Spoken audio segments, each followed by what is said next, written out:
Samsung, proud sponsor of TechBusters.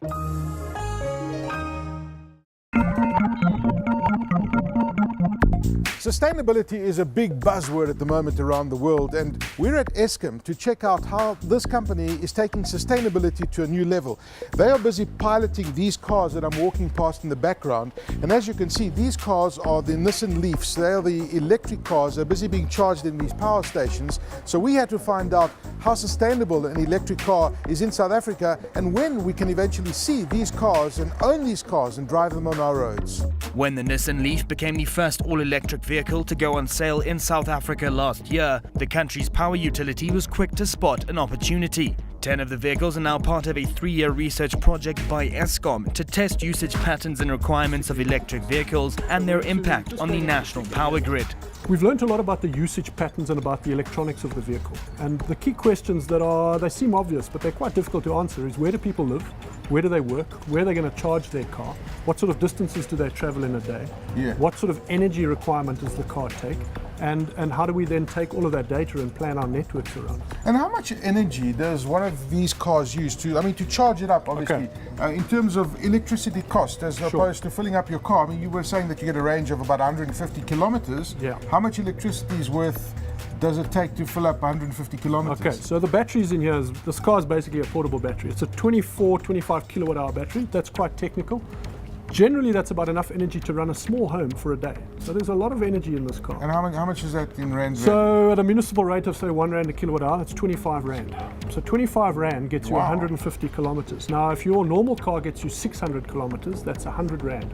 Currently, there are neither tariffs nor public charging facilities available for electric vehicles in South Africa. So the pilot will hopefully allow Eskom to determine these and evaluate a possible national charging network similar to petrol stations.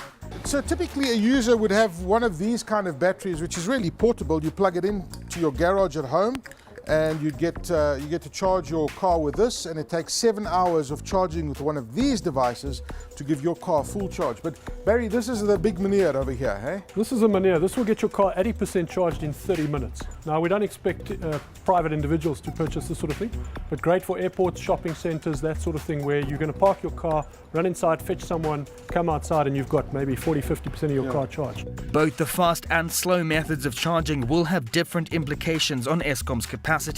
So they're also investigating the option of discharging extra energy from the battery back into the grid, with possible compensation for owners.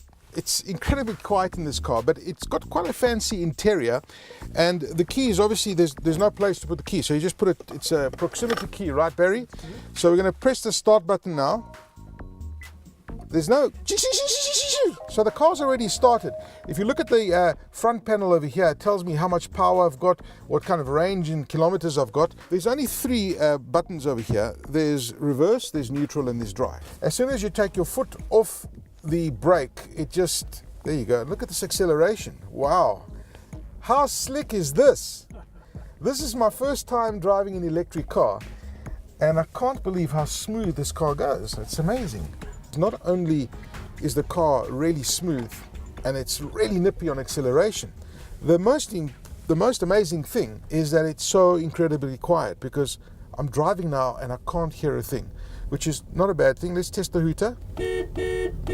Hey, the hooter works, so we do have a bit of noise, but there's no engine noise at all. It's just completely silent, which is not bad. Do these cars all use the same kind of adapter to charge? Because I know with USB and charging a laptop in this world up until now, and everybody's starting to fall into shape and everybody's going to have the same kind of adapter. Is the adapter problem the same with electric cars? It is currently one of the problems, although there's encouraging cooperation between the suppliers to work on a standard charging outlet. So one of the things we're evaluating is that you don't want to be able to buy a Nissan and only be able to charge it at certain places in South Africa. You want to be able to charge it wherever.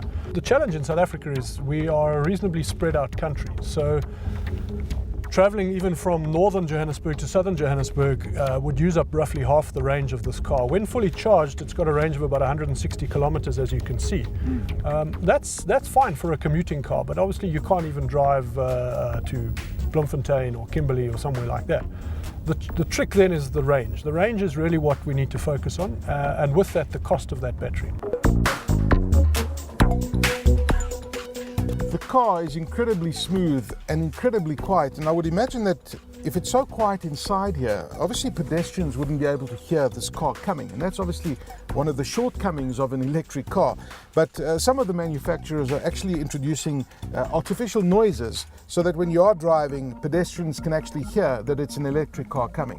But it's a fantastic drive.